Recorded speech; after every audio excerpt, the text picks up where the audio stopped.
우리 교회 전기세가 1년에 한 2,500만 원쯤 나옵니다. 꽤 많이 나오죠. 그죠? 근데 코로나19 어려운 시대라고 1년 동안 전기세를 감면해 준다. 이러면 얼마나 고맙겠습니까?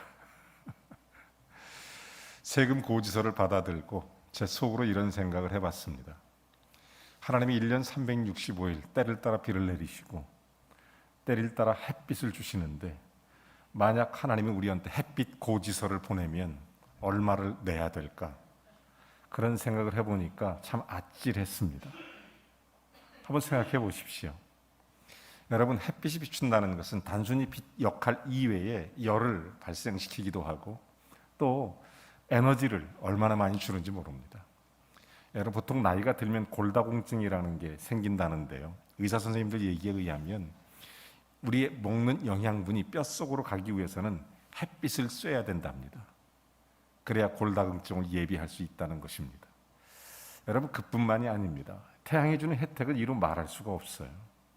그래서 우리가 딱 1년만 햇빛 고지서를 한번 하나님께 받을 수 있다면 얼마를 내가 하나님 앞에 내야 되나, 이런 생각해 보니까 깜짝 놀랐어요. 여러분, 그뿐만 아닙니다. 교통사고나 갑작스러운 질병으로 인해서 중환자실에 입원할 경우가 있습니다.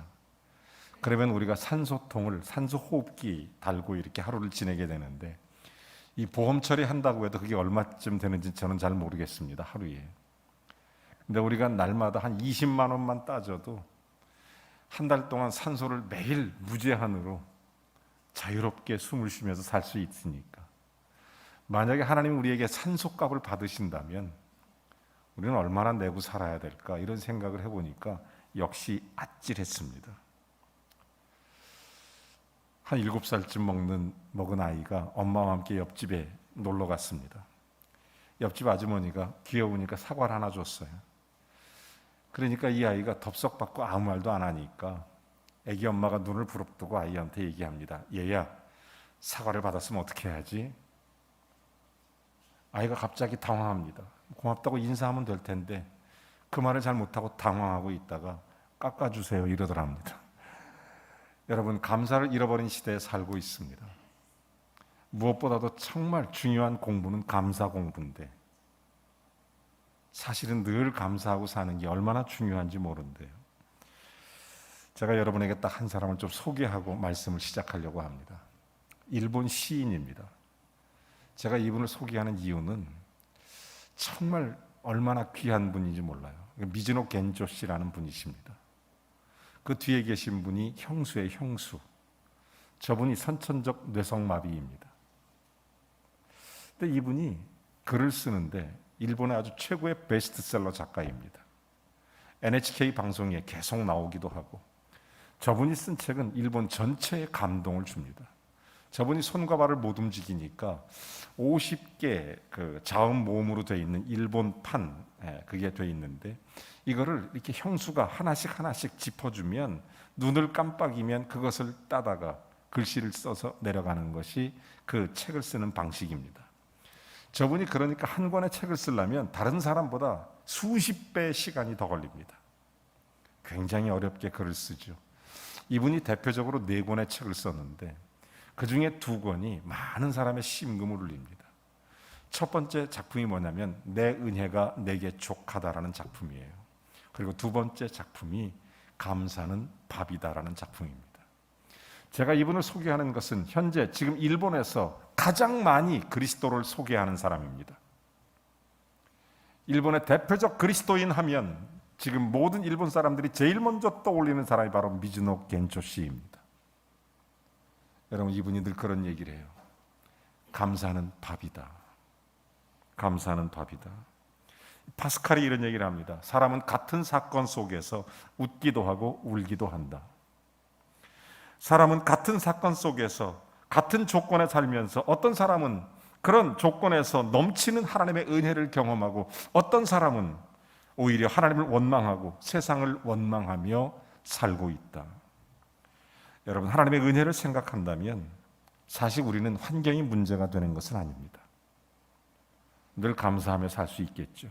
상황이 문제되는 것도 아닙니다. 언제든지 감사할 수 있겠죠. 요즘 이런 얘기 있잖아요.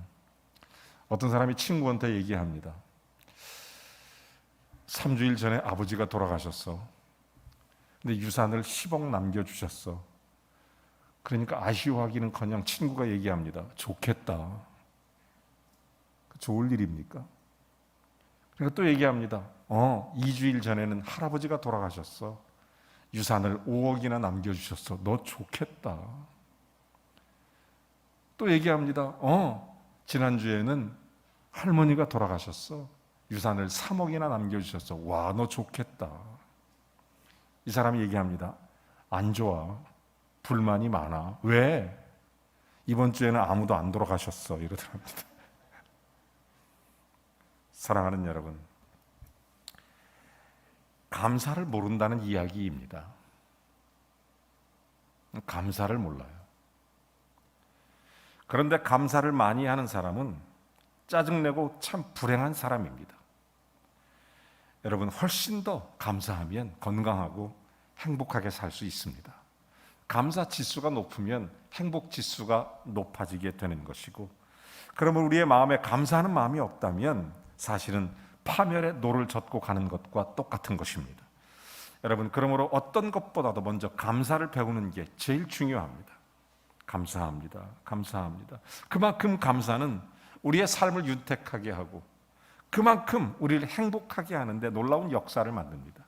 어떤 목사님이 재미난 책을 썼어요. 인사만 잘해도 먹고는 산다. 이런 책입니다. 제목이. 여러분, 감사를 배운다는 것은 얼마나 큰 은혜인지 몰라요. 하지만 솔직히 말해서 인간의 어떤 근본을 보면 감사에 참 인색합니다. 러시아 대무였던 토스토옙스키가 이런 얘기 하잖아요. 인간은 감사를 모르는 두 발 달린 짐승이다. 이런 얘기까지 합니다. 여러분, 우리의 자녀를 키우면서 공감하는 부분 아닙니까? 요즘같이 풍요로운 사회에서 자식 원하는 것이면 거절하지 않습니다. 다 해주고 싶어 합니다. 이미 그렇지만 그런 자녀일수록 나중에 부모의 은혜를 망각하는 경우도 많고 감사를 모른 채 살아가는 경우도 허다하다는 것입니다. 이미 하나님께서는 말세가 가까이 올수록 사람들의 마음이 감사의 마음이 없어진다는 것입니다. 이게 얼마나 중요한지 몰라요. 디모데 후서 3장 1절과 2절에 보면 이런 말씀이 있어요. 우리에게 너는 이것을 알라. 말세에 고통하는 때가 이르리니 사람들이 자기를 사랑하며 돈을 사랑하며 자랑하며 교만하며 비방하며 부모를 거역하며 감사하지 아니하며 거룩하지 아니하며 말세 현상 중에 하나입니다. 여러분, 감사를 모르는 것이 인생의 말세입니다. 우리 개개인의 삶의 말세라는 게 감사를 모르는 게 말세예요, 말세. 오늘 성경은 이렇게 우리에게 말씀합니다. 범사에 감사하라. 범사에 감사하라. 여러분, 여기 범사에라는 헬라어 원래 의미는 엔판티라고 합니다. 엔판티. 영어 성경에 세 가지 의미로 해석돼서 설명합니다. 그러니까 무슨 일이든지 또 하나는 모든 일에 또 하나는 어떤 형편에서든지 감사하라. 이런 얘기입니다. 그러니까 좋은 일이든 그렇지 않은 일이든 언제든지 감사하라는 것입니다. 그리고 사소한 일이든 또 소중한 일이든 다 감사하라는 겁니다. 인생은 양지에 있을 때도 감사하지만 반대로 음지에 있을 때에도 감사하라. 여러분, 그래서 감사하지 않고 지나치는 것이 없게 하라. 이게 엔판티, 범사에 감사하라, 이런 의미입니다. 이게 감사의 의미죠. 자, 그러면 이 감사 속에는 뭐가 들어있느냐? 세 가지가 들어있어요. 감사 속에는. 여러분, 이 말씀이 사실은 굉장히 부담이 됩니다. 어떻게 모든 일에 감사할 수 있습니까? 얼마나 부담스러워요, 이게. 여러분, 이 말씀을 실천하는 것, 이게 사실 고민하지 않을 수 없습니다. 아니, 누가 나한테 불편하게 하는데 감사할 수 있습니까? 그런데도 하라는 거죠. 여러 가지 환경 속에서 이걸 뛰어넘어 감사하라. 이 감사 속에 세 가지 요소가 들어있다는 거예요. 여러분, 성경에 보면 시편 116편 12절부터 14절에 다윗이 이런 고백을 합니다. 그의 감사의 산의 신앙 고백을 한번 보십시오. 내게 주신 모든 은혜를 내가 여호와께 무엇으로 보답할까? 내가 구원의 찬을 들고 여호와의 이름을 부르며 여호와의 모든 백성 앞에서 나의 서원을 여호와께 갚으리로다. 여러분, 이 말씀은 하나님 말씀하시는 감사에 적어도 세 가지 요소가 있다는 정확히 보여줍니다. 여러분, 감사의 첫 번째 요소가 뭐냐? 감사는 마음이 들어가야 된다는 거죠. 여호와께서 내게 주신 은혜를 내가 무엇으로 보답할꼬? 이 마음의 감사입니다. 감사는 정말 중요해요. 하나님께서 이런 간절한 마음이 담긴 감사를 원하시는 줄로 믿습니다. 여러분, 부모님에게도 선생님에게도 하나님에게도 마찬가지예요. 마음이 담긴 감사. 마음이 담긴 감사. 이게 제일 중요해요. 마음이 담긴. 어떻게 보답할꼬? 하나님께 감사를 드릴 수 있을까? 이런 간절한 마음을 담는 것이 감사인 것입니다. 감사의 두 번째 요소는 뭐냐면 궁극적인 감사의 대상이 하나님이라는 사실입니다. 뭐라고 말해요? 여호와 이름을 부르며 이렇게 말하죠. 물론 고마운 사람에게 감사해야 됩니다. 그렇다면 여호와의 이름을 부르며, 이건 무슨 일? 하나님께 감사하는 거죠. 우리 한번 따라서 해보시겠습니까? 하나님 감사합니다. 아멘. 그 앞에 경배하는 것을 일일이 감사하라는 것입니다. 여러분, 성경에 보면 10명의 문둥병자가 예수님을 찾아왔습니다. 문둥병을 고쳐달라고 그랬습니다. 예수님께서 그 문둥병을 고쳐주셨습니다. 자, 그들이 집으로 돌아가는 길에 자기의 몸이 깨끗하게 된 것을 발견했습니다. 너무 깜짝 놀랐습니다. 그래서 그들은 깨달았습니다. 아, 예수님이 고쳐주셨구나. 그래서 너무 고마웠습니다. 감사했습니다. 그렇지만 그것뿐이었어요. 마음으로만 감사했습니다. 그들은 돌아가지 않았습니다. 9명은 그냥 집에 갔습니다. 근데 유독 한 사람, 사마리아 사람은 돌이켜 예수께 돌아갑니다. 그리고 여호와 앞에 경배하며 예수님께 감사를 드리는 것입니다. 여러분, 우리가 범사에 감사한다는 이 요소 가운데 두 번째는 하나님께 드리는 것입니다.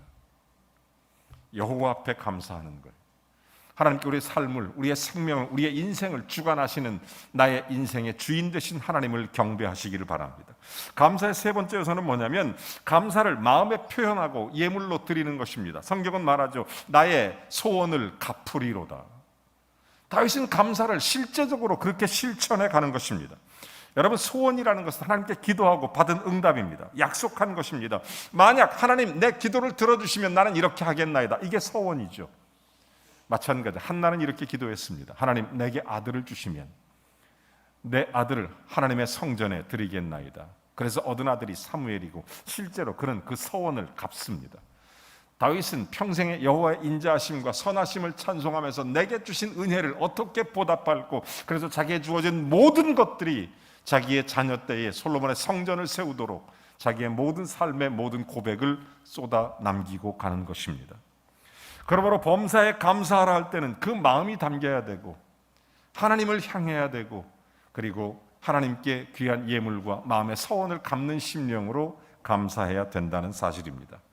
하지만 이 말씀은 상당히 어려운 말씀입니다. 범사에 감사하라. 여러분, 고맙다고 느끼는 것에 머물면 안 됩니다. 고맙다고 느낀다는 것은 누구나 할 수 있는 일입니다. 그리고 감사하다고 말로 끝나는 것, 이것도 거기서 멈추면 안 됩니다. 정말 하나님 앞에 거룩한 산 제사로 드려질 수 있을 때 그게 범사에 감사라입니다. 하나님께 진정한 감사가 드릴 수 있어야 한다는 것, 여러분, 우리가 얼마나 감사하고 있습니까? 하나님께 정말 우리가 얼마나 감사하고 있어요? 얼마나 하나님이 원하시는 감사를 드리고 있습니까? 저는 이 감사를 보면서 그리스도인은 반드시 세 가지는 실천해야 된다고 생각합니다. 여러분, 범사에 감사하기 위해 첫째, 좋은 일에도 감사할 줄 알아야 됩니다. 여러분, 아무리 세상이 험해도 세상이 안 좋아도 좋은 일은 언제나 있습니다. 저는 여러분의 인생과 삶에 좋은 일이 많기를 주의 이름으로 축원합니다. 안 좋고 한 번 좋고 이런 것보다도 좋고 한 번은 좀 힘들고 이래야 좀 재밌지 않겠습니까? 근데 어떤 사람은 그래요. 안 좋고 어쩌다 한 번 좋으면 그게 감동이 돼갖고. 그래서 제가 제일 안타까운 것 중에 하나가 어떤 집사님 그런 말씀 하시더라고요. 세상에 자기는 꼭 40년 만에 남편한테 사랑한다는 소리를 들어봤다고. 감동받았다. 뭘 감동? 39년 동안 얼마나 속을 썩었겠어요. 나 그런 소리 들으면 너무 마음이 안타까워요. 여러분, 사람이 그렇지 않습니까? 좋은 일은 늘 있습니다. 안 좋은 일도 물론 있지만 그래도 언제나 여러분 좋은 일이 많기를 바랍니다. 저는 좋은 일이 있을 때 늘 감사해야 된다고 믿습니다. 감사해야 돼요. 여러분, 하나님은 정말 자비로우셔서 무더운 여름에 소낙비를 주시듯 우리에게 언제나 좋은 일들이 일어나게 되는 것입니다. 우리가 자식 키워보지만 사실 얼마나 힘들어요. 그렇죠? 자식 키우는 게 얼마나 힘이 듭니까? 그 애들 뭐 이렇게 하죠. 우리 교회도 가만히 보면 뭐 어린이, 청소년, 청년들 보면 이게 정말 열심히 뒤에서 기도해주고 후원하고 보살피고 이래도 사실 이게 우리 교회 성도님들, 어른들 마음을 제가 볼 때는 10분의 1도 잘 몰라요. 얘들이. 이게 참 그렇더라고요. 자식들 열심히 키워도 아쉬울 때가 늘 있습니다. 그렇죠? 그러다 언제 그러냐면 자기가 또 자식을 낳아보면 그때 조금씩 철이 들기 시작해요. 그것도 자식들이 참 잘 클 때는 그것도 잘 모르다가 자기 자식이 아프거나 자기 자식이 힘들거나 자기 자식이 고통스러우면 그때 엄마한테 전화합니다. 엄마, 나 키울 때 이렇게 힘들었어요. 그때 얘기해요. 그때. 여러분, 우리가 그렇지만 늘 깨닫는 게 있다면 다 좋은 일이 너무 많아요. 자식들 키우면서 좋은 일이 얼마나 많습니까? 힘들다가도 좋은 일이 너무 많아요. 제가 손녀딸이 하나 있습니다. 생긴 거는 총각같이 생겼어도 제가 손녀딸이 있습니다. 여러분이 안 웃으니까 제가 얼마나 당황하는지 여러분이 금방 눈치채셨죠. 여러분, 우리 손녀가요, 태어날 때 선천적 장애 같이 이렇게 조금 아픈 채로 좀 태어났습니다. 중환자실에 수술을 크게 했어요. 그러다 보니까 건강하게 이렇게 자라나는데 정말 매일 긴장의 연속입니다. 그래도 감사한 것은 그걸 보면서 부모들이, 아이들이 기도하는 엄마 아빠가 됐다는 게 너무 감사해요. 저는 그런 가운데서도 참 그게 너무 좋더라고요. 애들이 기도하는구나. 기도하는구나. 하나님 앞에 참 매달릴 수 있다는 게 얼마나 감사한 일인지. 그래서 제가 이렇게 보니까 신생아가 태어나면 이제 아이들이 정상 범위 안에 들어오는 아이들이 있습니다. 그렇죠? 정상 범위 안에 키는 얼마고 뭐 몸무게는 얼마고 뭐 이런 거 있지 않습니까? 발육 상태가. 근데 발육 상태가 상, 중, 하 중에서 제일 꼬도발이에요. 제일 밑에예요. 그래서 보통 우리 집안의 큰 경사는 뭐냐면 우리 애가 한 5개월, 6개월이 됐을 때 뒤집었어요, 애가. 그래서 얼마나 제가 자랑을 했는지 모릅니다. 우리 손녀딸이 뒤집었다고. 나중에 알고 보니까 다른 애들은 100일쯤 되면 뭐 뒤집게 하더라고요. 엄청 늦은 거예요, 다른 애들에 비해서 얘가. 그리고 지금 이제 8개월쯤 됐는데 아니 이제 혼자 앉았어요. 이야, 엄청난 일입니다. 그래서 우리 애가 앉았다고 그랬더니 아유 목사님, 다른 애들은 6개월이면 다 앉는다는 거예요. 그래서 제가 깨달았어요. 얘가 이 발육 상태가 이게 제일 꼬도발이구나. 하지만 이 아이는 태어날 때 이 선천적 장애 때문에 큰 수술을 했습니다. 중환자실에 있었어요. 지금도 정기적으로 병원에 갑니다. 우리는 늘 평생에 그 수술할 때 제일 많이 기도했던 게 뭐냐면 의사 선생님 얘기가 평생 이렇게 앉아서 소변줄을 차고 그렇게 살아야 될지도 모른다. 십중팔구 그런 상태다. 이런 얘기를 들었을 때 그 부모나 할머니, 할아버지나 그 외할머니, 외할아버지 마음이 어떻겠어요? 그게 애들은 또 마음이 어떻겠습니까? 그러니 그거 참 보통 그 간절한 기도 제목이 아니었어요. 근데 여러분들이 정말 기도와 사랑으로 인해서 우리 성도님들이 참 눈물로 기도해 주셔서 잘 회복을 한 거예요. 그러니까 우리 집에서는 그 애가 늦고 빠르고가 문제가 아니에요. 그저 앉았다는 자체가 기적이에요. 이게 뒤집었다는 것 자체가 기적이에요. 우리의 튼튼하고 안 튼튼하고 이건 둘째입니다. 그저 일어섰다는 것 자체가 기적인 거예요. 그래서 너무 감사한 거예요. 여러분, 그 어떤 상황 속에서 기뻐할 수 있는 일들은, 좋은 일들은 얼마든지 일어납니다. 얼마든지 일어나요. 정작 우리가 경험하는 좋은 일마다 그러나 하나님께 감사하며 살아야 되는데 금방 잊어버려요. 이게 문제예요. 여러분, 그리스도인의 감사, 범사의 감사의 첫 번째는 좋은 일은 언제든지 일어난다. 아무리 힘들어도 좋은 일은 일어난다.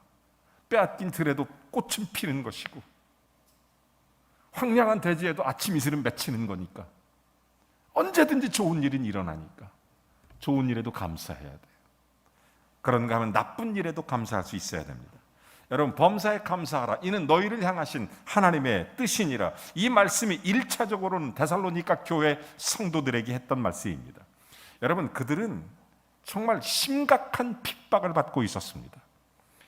데살로니가전 3장 4절에 보면 우리가 너희와 함께 있을 때에 장차 받을 혼란을 너희에게 미리 말하였는데 과연 그렇게 된 것을 너희가 아느니라. 이 데살로니가 교회가 핍박을 받고 있었습니다. 여러분, 그 당시 핍박이라는 것은 교회 속에 일어나는 핍박은 우리의 상상을 초월하는 것입니다. 그들의 목숨을 담보하기도 했고 그들의 삶을 전체 박탈당하기도 했고 그들의 인생을 송두리째 뒤바뀌는 그런 핍박들이 많이 있었습니다. 바울이 전도하면서 예수 믿게 되면 핍박을 받을 것이다. 예수 믿게 되면 어려울 수도 있다. 그럼에도 불구하고 감사하라는 거예요. 그럼에도 불구하고 범사에 감사하라. 이건 엄청난 도전입니다. 여러분, 핍박이라는 것의 정확한 정의는 여러분 믿음을 지키기 위해 다른 모든 것들을 포기하는 것을 핍박이라고 정의하는 것입니다. 그게 핍박이에요. 한번 우리 청소년부 학생 하나가 언젠가 그런 얘기를 해요. 목사님, 왜? 저 요새 핍박받고 있어요. 그러더라고요. 그래서 왜 그러냐 그랬더니 엄마가 잔소리한대. 그럼 핍박도 아니에요. 그거는 핍박은 믿음을 위해서 자기의 모든 것을 포기하는 것을 핍박이라 그래요. 중국에 가면 삼작교회가 있습니다. 정부의 승인 아래서 예배는 드리지만 정부의 감시와 통제 속에 드려지는 교회 상태를 말합니다. 자, 그렇게 해서 그런 교회들도 있지만 반대로 지하교회라고 일컬어지는 정말 예수 그리스도의 복음만 붙잡고 복음만 증거하며 하나님 성경을 중심으로 해서 믿음을 지켜가는 성도들, 이것을 소위 지하교회 성도라고 그래요. 지하교회 중에서 제일 큰 교회가 어떤 교회냐면 중국의 난화교회라는 곳입니다. 지하교회 중에서는 제일 커요. 여러분, 그 교회를 이끄는 목사님이 누구냐면 아주 젊은 목사님인데 공셴리앙이라는 목사님이십니다. 공셴리앙이라는 목사님이세요. 젊은 목사예요. 대단한 친구입니다. 이분이 가면 하나님의 놀라운 역사가 일어나고 표적이 나타날 뿐만 아니라 예수 그리스도의 은혜를 받고 예수님을 영접하는 사건이 엄청나게 일어나는 거예요. 가는 곳마다 복음을 전하는 거예요. 근데 이것이 지하교회다 보니까, 지하교회라는 표현은 무슨 뜻이냐면 중국 정부의 공식적인 인가를 받지 않은 교회, 중국 정부의 통제를 따르지 않는 교회를 지하교회라고 말하는 것입니다. 자, 그런 교회에서 목회를 하다 보니까 2만 명, 3만 명씩 사람들이 있다 보니까 영향력이 커지니까 중국 정부의 통제를 가하려도 말을 안 듣는 거예요. 그래서 이 사람을 언젠가 중국 공안, 중국 정부에 잡아갔어요. 잡아갔는데 뭐 잘못한 게 있어야죠. 그러니까 억지로 죄목을 만드는데 그 교회의 여자 집사님들 중에서 얼굴이 예쁜 사람 몇 명을 뽑아서 이 사람들도 같이 잡아간 거예요. 그리고 고문을 한 겁니다. 그래서 허위 자백을 받아낸 게 뭐냐면 우리가 성폭행을 당했다, 이렇게 얘기하게 한 거예요. 그래서 이 사람이 사형 언도를 받습니다. 그런데 이것이 나중에 밝혀지게 돼요. 중국 정부의 공작 정치라는 것이. 그래서 이것 때문에 세계 인권위원회가 들고 일어나게 된 것입니다. 그래서 이 문제를 제기하니까 그래서 결국 어떻게 되냐면 종신형, 사형에서 종신형으로 감형되고 이 사람을 죽이지 못하게 되는 거예요. 옛날에 우리나라도 그런 적이 있지 않습니까? 과거에 모 정치인께서 사형 언도를 받았지만 인권위원회의 배려로 인해서 다시 살아나서 나중에 대통령까지 하시는 그런 일도 있었지 않습니까? 이 공셴리앙 목사가 마치 꼭 그런 꼴입니다. 엄청난 핍박을 받습니다. 예수를 믿기 때문에, 믿음 때문에 다른 모든 것을 포기해야 되는, 지금도 감옥에 있습니다. 지금도 세계 교회는 지금도 그를 위해서 중보하고 기도하고 있어요. 여러분, 실제로 이런 역사들이 얼마든지 일어난지 모릅니다. 핍박이라는 것은 그러므로 예수님을 바로 믿기 위해서 모든 것을 포기하는 상태를 말하는 것입니다. 지금 데살로니가 교회는 그런 상태입니다. 그냥 평범한 신앙생활하는 그런 교회가 아닙니다. 오늘 성경이 기록한 데살로니가 교회는 특별히 그런 부분에 아주 민감하게 여러 가지 어려움을 겪었던 그런 교회, 그럼에도 불구하고 바울은 그들 교회를 향해서 이렇게 선포하는 것입니다. 범사에 감사하라. 좋은 일이든 나쁜 일이든 어떤 일이든 감사하라는 거예요. 이 말은 핍박받는 것도 감사하고, 죽임을 당하는 것도 감사하고, 곤고함과 고난을 당하는 것도 감사하고, 범사에 감사하라. 여러분, 이렇게 말씀하신다면 만약 하나님이 오늘 우리에게 정말 뭐라고 말씀하실까요? 데살로니가 교회에 이렇게 말씀하셨다면 우리한테는 뭐라고 말씀하실까요? 여러분, 좀 언짢고 손해보는 일이 있어도 범사에 감사하시기를 바랍니다. 여러분, 삶이 힘들어도 병들어도 무슨 일이 일어나도 감사할 수 있기를 바랍니다. 그리고 마지막으로 당연한 것처럼 받아들이기 쉬운 일에도 감사하라는 것입니다. 사실 우리가 누리는 모든 것들은 하나님께 빚진 겁니다. 공기, 물, 우리 당연시 여기는 내 몸의 기능, 하나님 주신 그런 놀라운 자녀, 일용할 양식 어느 것 하나 하나님께로부터 오지 않은 것이 없습니다. 그런데 하나님이 날마다 풍성하게 주시니까 소중한 것을 잘 모르는 것 같습니다. 여러분, 아침에 눈을 떠서 또 하루를 시작할 수 있다는 게 경이로운 삶이라는 것을 여러분은 아십니까? 너무 당연한 것 같지만 사실은 하루하루 사는 게 큰 은혜입니다.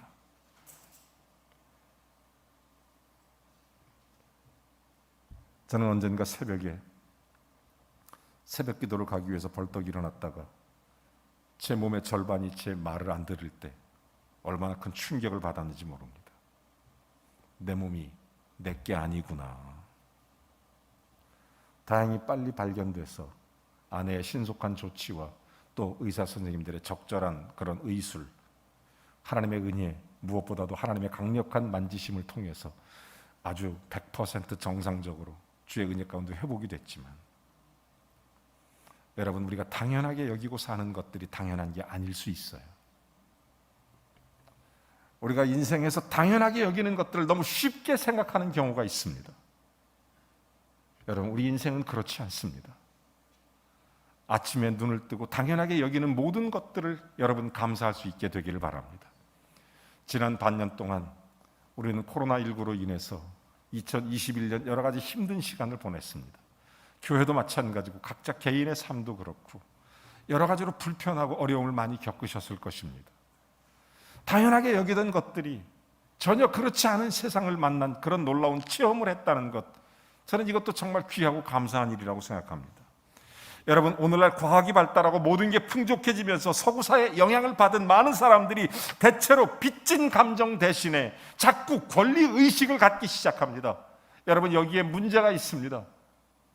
여러분, 우리가 정말 하나님의 은혜로부터 왔던 빚진 감정을 갖지 못하고 권리의식을 갖기 시작하면 마치 자기가 잘나서 자기가 뭐해서 자기가 힘이 있어서 이렇게 사는 줄로 착각하고 사는 것입니다. 여러분, 빚진 자의 감정을 권리의식으로 바꿔버리면 그게 교만이에요, 교만.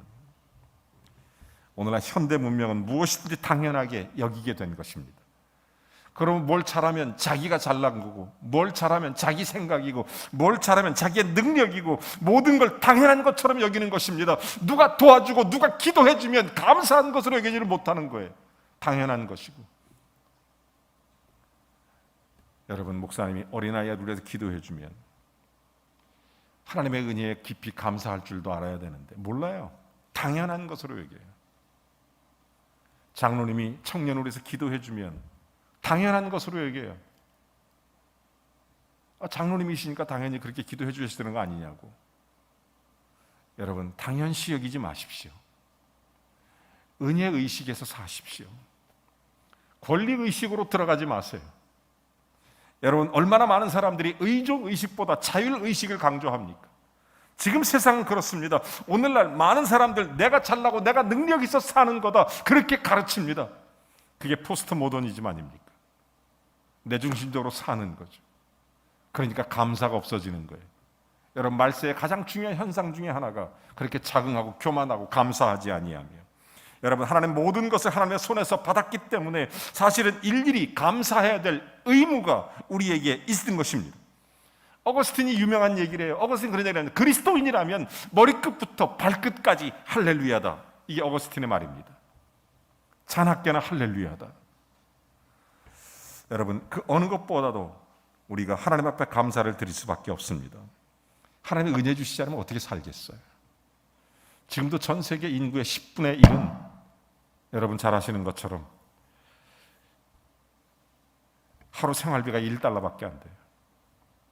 전 세계 20억 인구는 많은 사람들이 전기가 없거나 식수를 사용하지 못하는 인구입니다. 인간답게 살지 못하고 끔찍한 삶을 살아가는 사람들이 얼마나 많은지 모릅니다.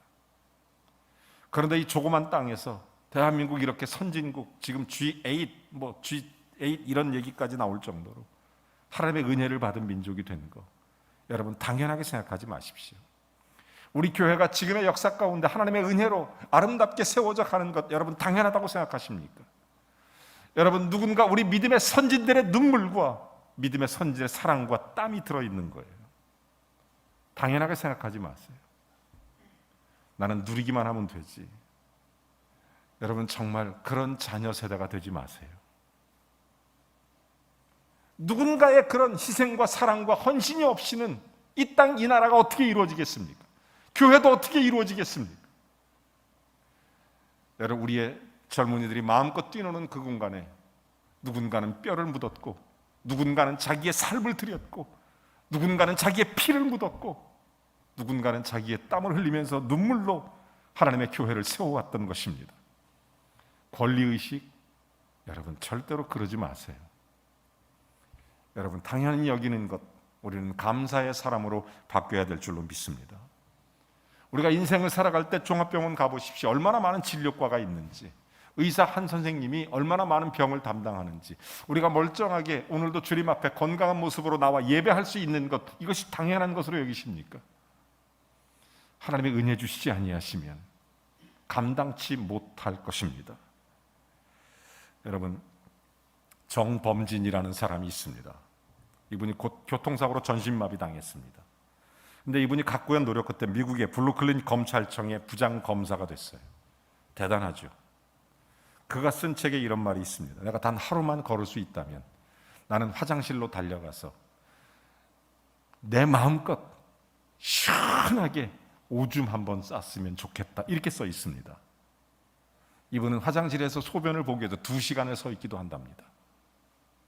2시간. 얼마나 고통스러운지, 얼마나 자기 스스로에게 수치스러운지, 얼마나 괴로운지. 아무것도 아닌 것 같지만 하나하나 따져보면 그냥 당연한 것이 없습니다. 여러분, 우리는 좋은 일에 감사해야 되고, 그렇지 않은 일에도 감사해야 되고, 여러분이 당연시 여기는 일에도 감사할 수 있어야 됩니다. 저는 체스터드라는 사람의 이야기를 참 깊이 공감합니다. 내 인생과는 모든 것을 감사함으로 받고 당연한 것으로 여기지 않는 것을 매일 연습하는 것이다.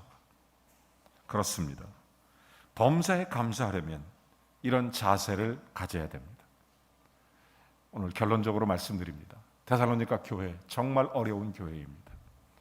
정말 핍박받은 교회입니다.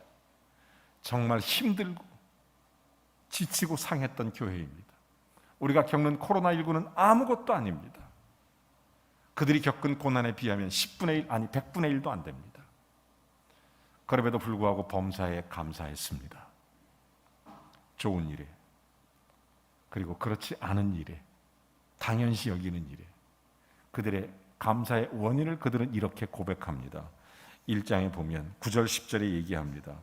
너희가 어떻게 우상을 버리고 하나님께 돌아와서, 그리고 어떻게 하나님께 살아계시고 참되신 하나님을 섬기는지, 그러면서 죽은 자들 가운데 살리신 그 아들이 하늘로부터 강림하실 것을 너희가 어떻게 기다리는지, 그러므로 이들은 예수 그리스도의 구원의 은혜와 주님의 재림의 소망 때문에 이렇게 해냈다고 간증하는 것입니다. 저와 여러분, 범사에 감사하는 하나님의 사람이 될 줄로 믿습니다. 그러려면 2가지를 기억하라는 거예요.